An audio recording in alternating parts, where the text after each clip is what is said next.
Okay, so we're going to start. Thank you very much for sticking out until the end of the afternoon. I am in the company of Christophe de Jaeger here, who's from BOZAR, who's going to give a presentation, and also Moritz Lobeck, who is here. Unfortunately, Ludger Brummer and Veronika Liebel were not able to come for virus reasons. Not various reasons, but for virus reasons. I tried to get out of this by telling Christophe that I had a virus in my computer, but he said, no, this is not good enough. I would like to begin. I do have a little bit of material from the other participants that I would like to read and sort of present very quickly. The object of the exercise here is to discuss arts, innovation, and digital media. And I would like to begin by, with my presentation, discussing aspects of musical research at IRCAM. Now, I hope not to be too IRCAM-centric in my presentation, and I hope that at the end you will be convinced. But my motivation is the following, is that during the various discussions that we've had, we've been talking about communities of practice, arts, sciences, collaboration in general sense, but there's a very, very practical and pragmatic question is, okay, how do you manage that? So what I would like to present today, which refers to IRCAM, but hopefully goes beyond, should be taken not IRCAM, not as a reference, but rather I would like to share an experience, which is IRCAM's experience over the years in the area of creating new technologies for music. So for those of you who are unfamiliar with IRCAM, I'll give you the thumbnail description. I'll try to be really, really very fast. IRCAM is made up of 3 parts. The first is research and development, creation of tools, relations with industries where these tools are used, heavy involvement in the Horizon 2020 projects. IRCAM most recently was involved in the Vertigo Starts residencies program. But at any given time, IRCAM is involved in at least 10 scientific projects of the European community. Most recently, IRCAM has created a private company called Amplify to commercialize further what has been created at IRCAM, and the IRCAM also in the area of research and development. There's a forum where people from anywhere can have access to the software that's used and developed at IRCAM. So that's the first part. The second part is the production department, which has a yearly season with 20 concerts, and at least each year 60 concerts on tour. So IRCAM's basic production activity is outside of IRCAM. And the third part, quickly, is the Pedagogical Department, where we've created a doctoral program, research in composition, with local universities, relations with, for example, New York University, cursus for young students to learn how to use new technologies in music, and last but not least, the outreach project called the Creative Workshops, the methodology of which has been successfully exported into the interface project during the interface project. And also there's the Summer Academy. Also, IRCAM is coordinator of the Ulysses project, which my colleague Anne Becker presented, and we are co-organizers in the interface project. Okay, so IRCAM in a nutshell.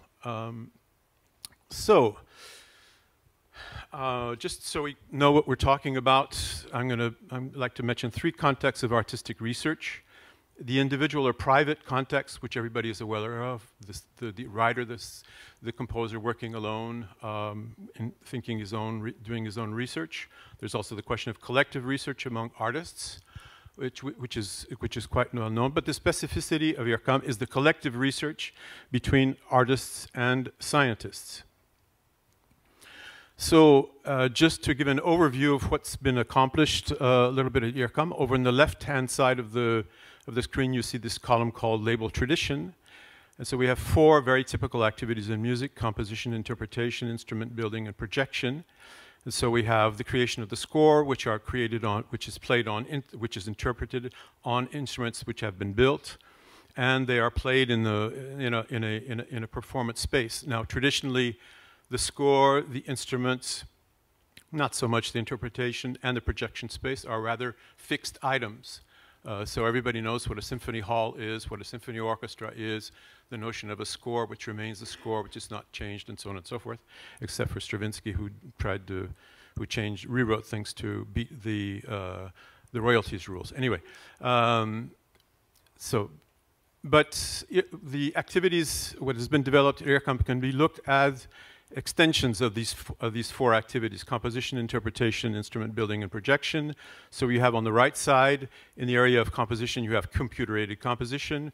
In interpretation, you have real-time interaction, analysis, and recognition.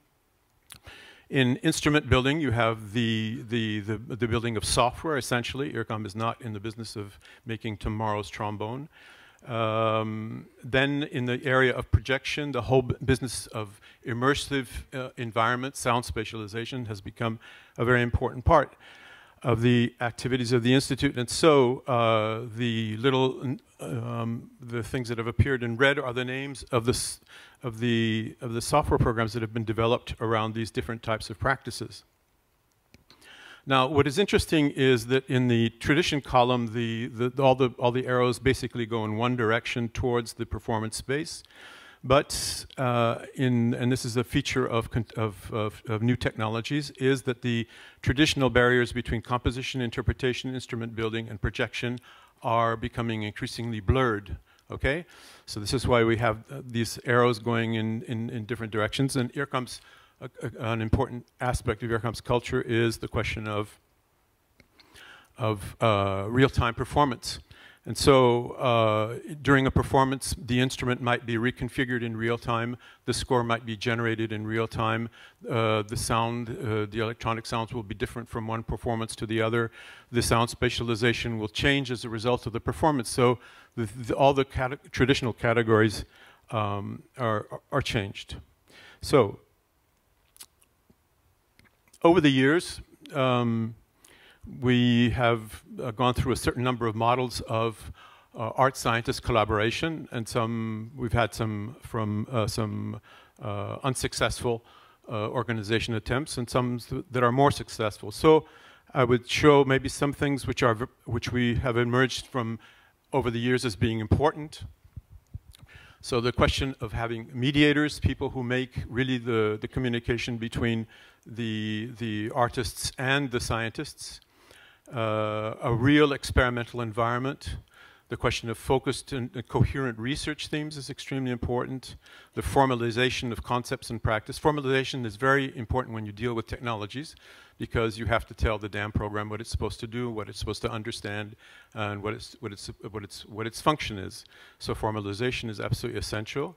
And then the interaction between artists and scientists via the mediators. And then a phenomena which is really quite interesting, especially in the current context of a lot of different aesthetics, is that technology has emerged as a lingua franca between artists. That is to say, maybe the artist doesn't understand aesthetically what the other artist is doing, but when he or she sees for example, what technologies, how they are used, then in a sense the connection can be made. Very quickly, I would like to sketch 2 different contexts which seem to me important, generally speaking, and this have a big impact on how the question of artists and scientists working together is organized. For me, it's really important. On the one hand, we have those who are desiring permanence. I have 40 seconds left, but I'm going to go over, okay? But I won't be too much over, okay?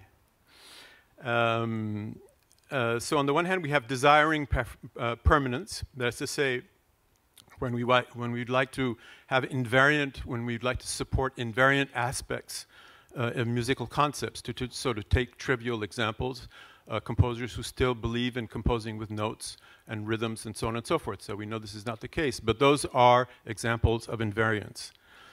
And when we desire permanence, there's always the threat of the digital dark age. That is to say, all those electronic documents, programs, and so on and so forth become unusable, unconsultable, because the software has changed, the formats have changed, the protocols have changed, and so on and so forth.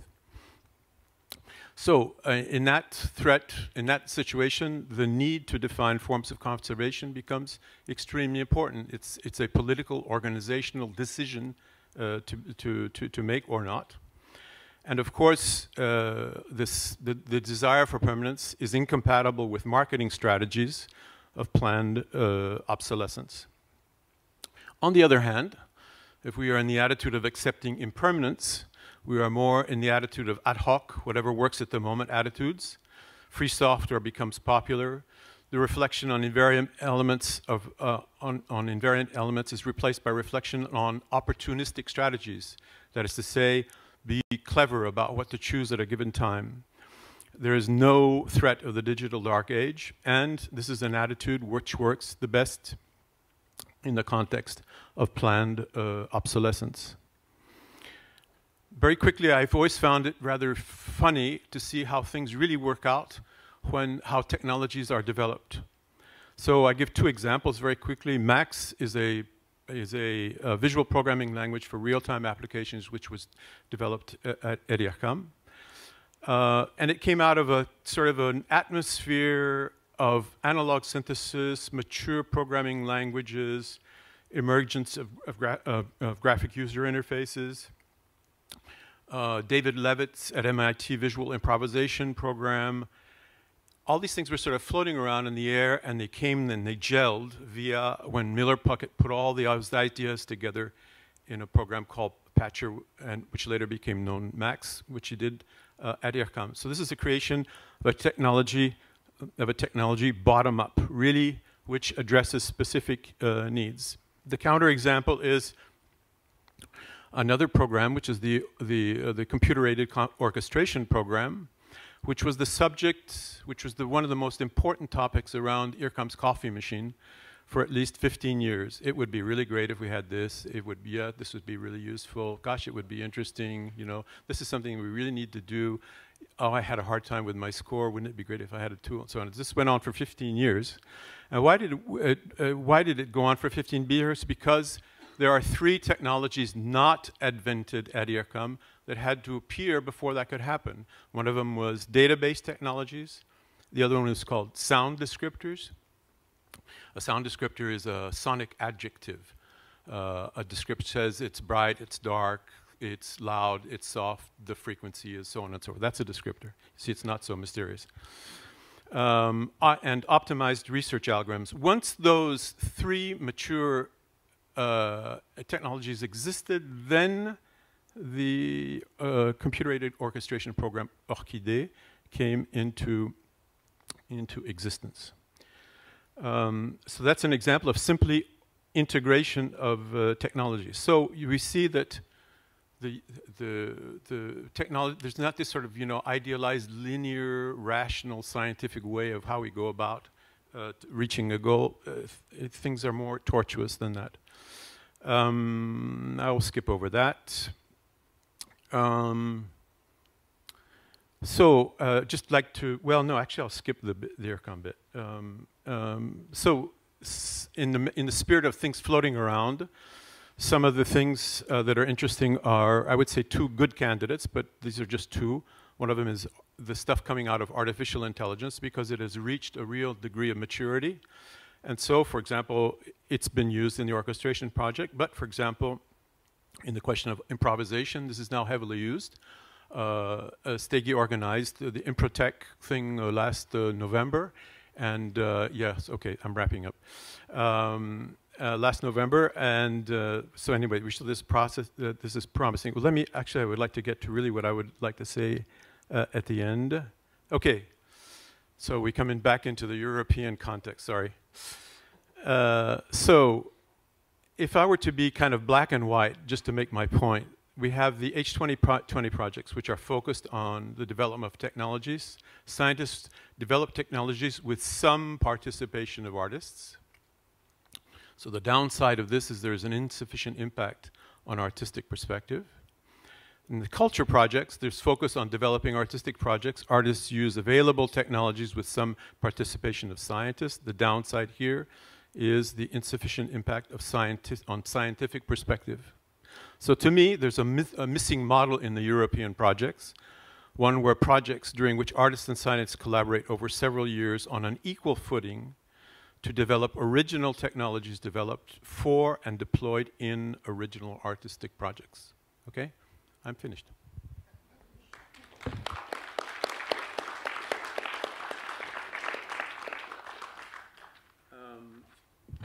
So before handing the mic over to one of my colleagues here, maybe I would like to read very quickly the message that Ludger Brummer sent me so that he can be represented here.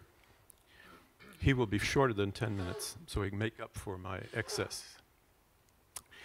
So he writes, artists use tools and technologies developed in scientific contexts.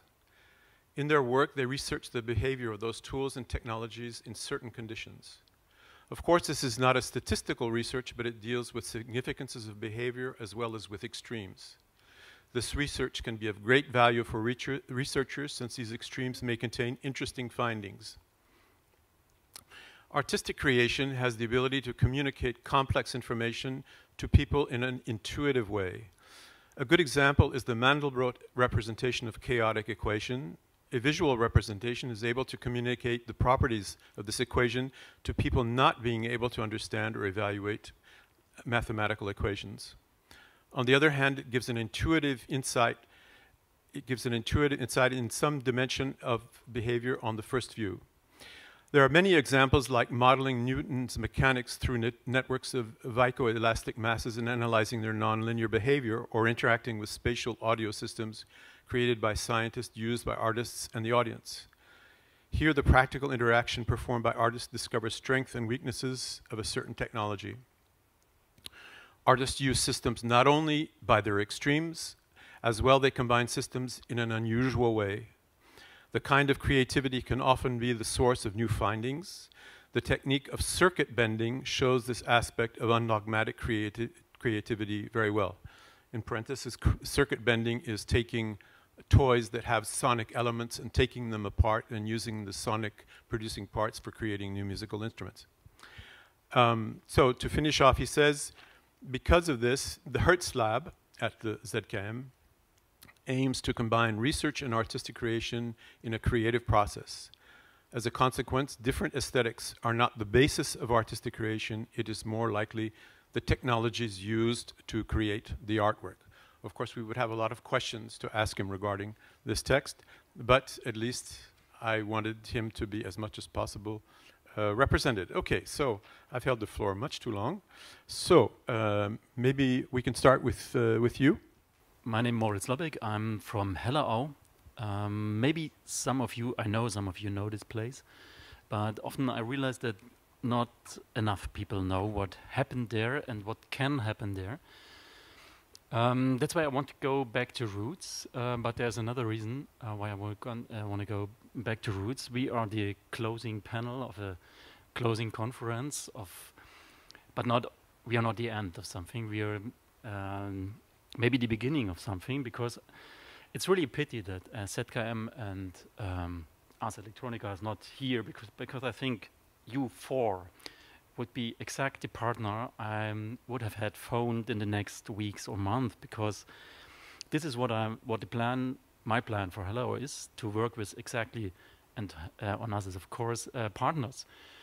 I want to explain why, because HELLERAU started nearly 100 years before as an idea of 3, 4 really young men, end of 20, end of 30, beginning of 40. And one of this was a guy who said, okay, I want to build chairs and tables in a good quality, not cheap, but payable for everybody. This is known as the German Deutsche Werkstätten Hellerau. Maybe you can compare it with Munich and same developments in Vienna, of course. And so he started with this in the end of the 19th century. He got rich and said, okay, now I can build a village with all this money. This is what he's done. He's a garden city, the Gartenstadt. He not only alone, he had an architect and some other friends, and then they built a village, and they said, okay, we don't need a church, but we need something in the center of this work-life balance village, what we have built here.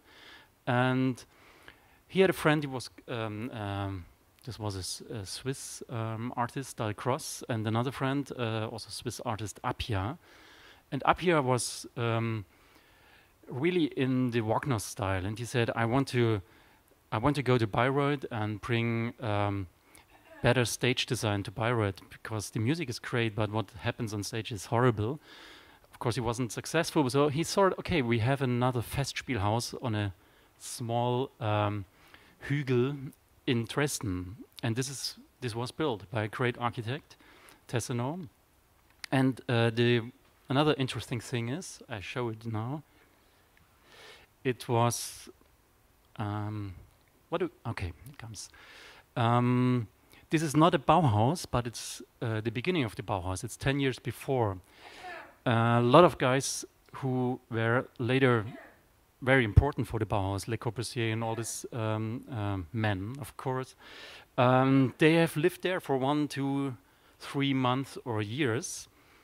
And as you see, it's just a black and white picture, but it's really black and white. It's very clear structure, and you see the people around. This is not the right picture for this, what happened there. It was a school, it was an institution for music and rhythm, and what they've done there is something like this.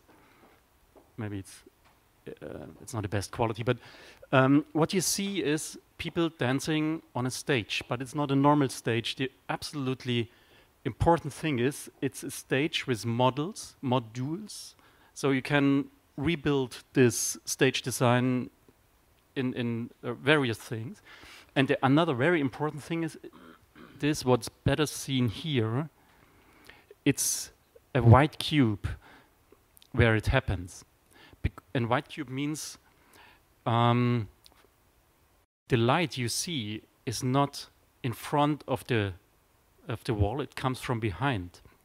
So this was an invitation by Salzmann, another guy from this group. He comes from Moscow, and he has brought thousands of lamps behind a white curtain on top and 4 sides, and so you have no shadows. So you have a lot of lights and you have a lot of things you can do with these lights, but no shadows.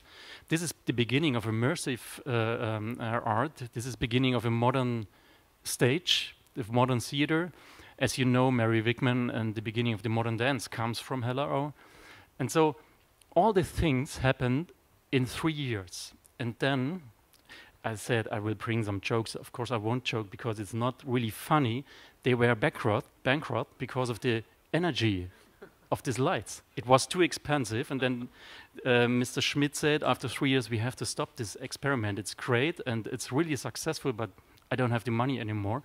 And half year later came First World War, and then this really great period, the beginning of modern dance, of modern stage, and maybe of immersive art, stopped. And it never came back, because then we had the Nazi time. There was an interesting situation that Fritz Busch from the Staatsopera, he said it's a great place, and with Strauss, he wanted to bring opera to this stage. It never happened. They just had Monteverdi and Gluck, and the Nazi time, they switched Fritz Busch, as you know, but then they had Orfeo from Handel, Caesar from Handel there in 1934, and they thought maybe it could be an experimental stage for opera, but Göring was this was an initiative of Göring, and when he realized that this place is absolutely, this is not able to bring these bombastic things they want to have there, then they closed it. and they said, okay, we want to start to rebuild this as an opera house. And this never happened. What they rebuilt were two bigger houses on the left and the right side of the Festspielhaus. And then they opened not an opera house, they opened a Kaserne. I forgot the English name for this. It's just they used it for the army. And they prepared the Second World War II in HELLERAU. What? Yeah, barracks, okay. And when they left, then came the Russians, and the Russians said, oh, cool, this is barracks for the army, and then they used it for the army for 40 years. And in the beginning of 90s, a lot of great artists came, and a process like in Berlin, like this process, what happens with Tacheles, happened there. It was a free space. It was completely destroyed free space with no roof, and but sometimes it's not the better situation for artists when you have no roof and when you have free space at all, and you have to do something to bring people there with your art and not with a great cafe house or with best conditions for rehearsing. And so I would say the 90s were absolutely great. I was born in Dresden, I have to tell you, and that's why I can check it, that it was something very special for Dresden. But then Ude Zimmermann, who is responsible for the Dresden Center of Contemporary Music, he got this place. The government gave a lot of money, and then they rebuilt this space. And now it looks like this. This is the inside. It's a great, der große Saal. This is how the side for the audience looks like. And this is now from the outside. And then came Forsyth and the Forsyth company, and 10 years of development, more to a house of dance and contemporary theater. And I was working for Wiener Festwochen from 14, and now I'm there, back in my hometown. And what I realized is there is something we have to do with this origin of this space, of this white cube. And last year we rebuilt, second time, this white cube, and I show you one picture where you can, it's not the best movie, but you can imagine what can happen if you have these lights behind the curtain.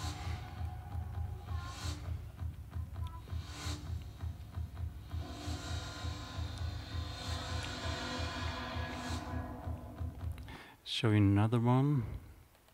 This is from Kyoka. These are all artists from Rasta Media. Maybe you know them. I think they're well known, and they come from Saxonia, from Chemnitz.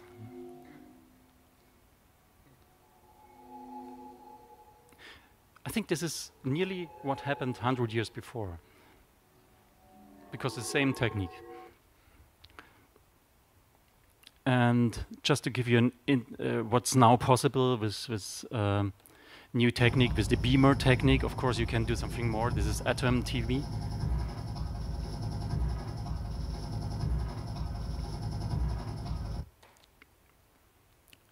And I mostly love this from Robert Lippock.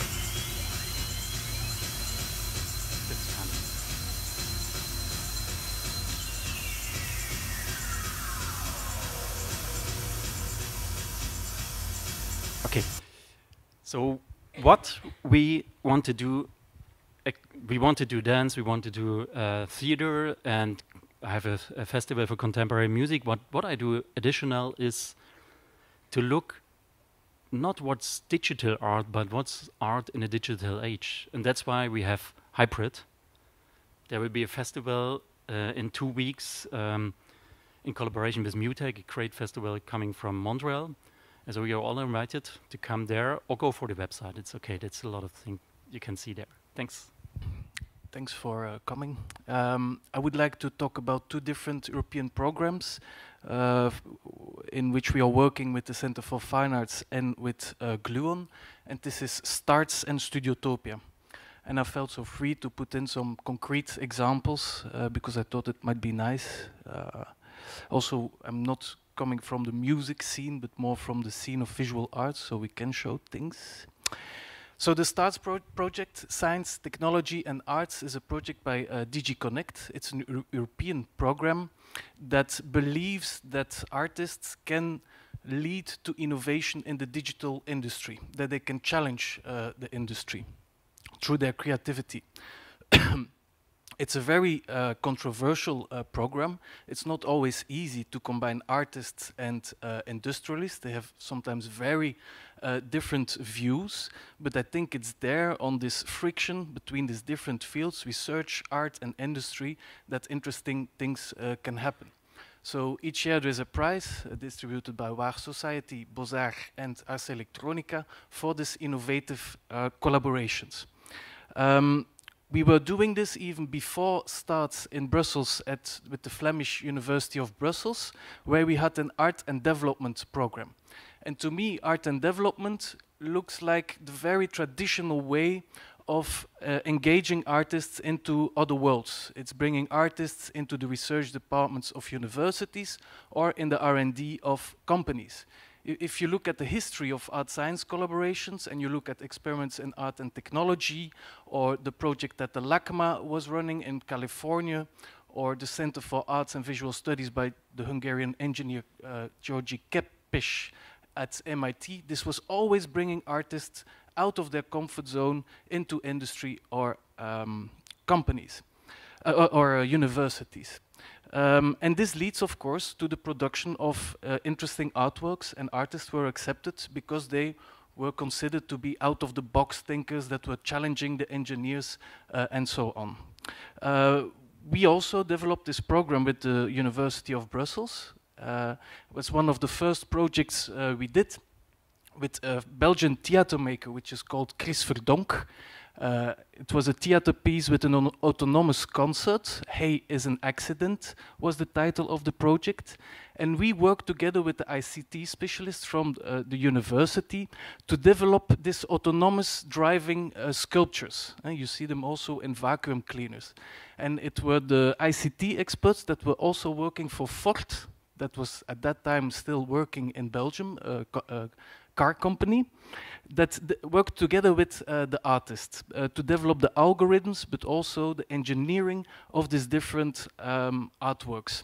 And for the artists, it was of course incredible to be able to work with these ICT experts, although not always easy.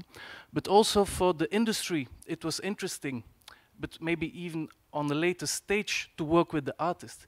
Because something very simple.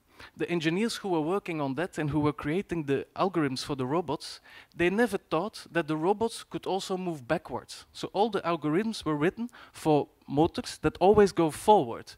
And only the thing that they had to reprogram the thing to make it move backwards was for them something very interesting. Also, it had to work on a scene, and the scene was slightly tilted. Man, that was an amazing problem for these engineers because they had to find another methodology to make a test room for the motors. So what this starts about, it's artists challenging the people from the industry to work differently and also to think differently. It's another project that we realized with the Belgian company Televic. It's a company that is responsible for telecommunication system or screens on international transport system, trains, railways, airplanes, and so on. And the guy, the CEO of the company, was really enthusiastic to work with artists. That doesn't happen very often. And he said, yes, I want to work with Jonas Lund, because he had seen this artwork in a museum, and he had seen that the artist was really dealing well with artificial intelligence systems and with coding. So he invited Jonas Lund to the company. We intermediated this process.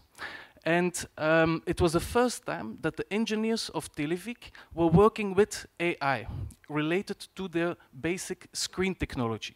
So what did the artist Jonas Lund do? He created a screen that was using facial recognition systems, voice recognition systems, different sensorial systems that really track the people in front of the screen. And they were trying to find out if the people in front of the screen were happy or not. It's also very critical, because if you look what your screen does during the night while you're sleeping, it becomes very intelligent. So it took all the data from the people, the screen, the words they say, the temperature, the way they move, and so on, their smiles, and then it tried to see, are the people in front of the screen happy or not? And screens were hang over the different companies of Televic, and the system was comparing if the people in that company were 10.5% happier than the other ones, and why they would be less happy or more happy. So again, interesting for the artist because he was happy with the artwork, but also the engineers, they're still working now with AI in the company. So of course, starts, you could say, and that's the criticism, it's functionalizing artists. I don't think so. You see that lots of projects that came out of starts are also very critical towards new technologies. A project that is really exemplary for this is Kate Crawford and Vladan Joler. They made charts or graphics that shows how much we exploit the world when we use Alexa systems, AI systems. We use so much resources, natural resources, to create a system. We are exploiting the people that are taking the minerals in Rwanda. And they made this whole chart of how the economy works in an AI system. And we presented this also to CEOs of companies that are in the new technologies, and they were also shocked by the impact of new technologies. So also I was reading an article this morning about the 5 digital companies, Microsoft, Google, Amazon, now I forget Facebook, and I forget Apple, yes. So these 5 companies, the turnover of these companies equal the whole German stock market. So they become incredibly powerful. And artists have to be critical, and Starts has to stimulate artists that are critical towards these companies also to create alternative models. I think we're on the same side of Europe and the goals of Europe in this Starts program. Anyway, very economic. We launched another project together with Onassis and AS Electronica and other partners, which was the reversal model of this traditional R&D systems, and this was called Studiotopia. And the initial goal of Studiotopia was to bring young scientists, postdocs or young researchers to the studio of very renowned artists. It's something else than functionalizing the artist and bring him to the industry or to the universities. No, it's bringing researchers in the studio of the artist and trying to change the way they think, the way they work, and so on. So the program with 8 partners will be launched in September at AS Electronica, and 13 artists will open up their studio to invite scientists into their place. And the connections will be made on the basis of the SDGs and the 100 breakthrough technologies that we have in Europe. I want to give just one more example of what Studiotopia could become. And that's, for example, Mantya Diawara is a philosopher, a poet, and a writer. He works for a university in New York, but he has his studio in Jenne. And Jenne is a very small fishing village 50 kilometers away from Dakar, and we introduced Studiotopia to him, and he was extremely interested, and he said, I want to invite 2 young researchers to my studio in Jenne, and then we will go through the village and we will see how African people look at artificial intelligence today. And the result will be that all the discussions between the artists and the researchers will be documented, and it will become a work of art or an experimental documentary that we don't know very well what the outcome will be. And it's also not so important. I think the interactions between the scientist and the artist is of fundamental importance. But what did they do? They went, for example, to the fishermen, and they said, what does AI mean for you? And for them, AI was the GPS, which leads them to the school of fish before the Chinese boats arrive and take all the fish away out to sea at the morning. So they use GPS, was for them an artificial intelligence system. We talked to a healer who was organizing rituals and who was considering new systems like Facebook to bring her practices towards Europe and towards the States. That's also a form of AI. We also went to the schools where we saw that children have no computers at all, so it's also very critical towards, because new technologies for Africa are fundamental. For us, it's sometimes a gadget. And something more maybe on the scientist who was there. Here you see the fishing village. Tarek Bessold is the AI expert. He runs a team of 28 AI experts for Telefonica, telecommunications company, and he really wanted to do this project. And he said, the moment I went to the artist, it has changed my life when I came back into the company. He had another way of dealing with his staff. He had another way of looking at the world. And he also had another way of being creative, because Mantia, when you look at him as an artist, it's like he's surfing all the time. You never know where he wants to arrive. You know, he goes from one thought to the other, from one place to the other. And Tarek said that was so inspiring for me as a researcher, that I could see how this artist works, that it took a lot.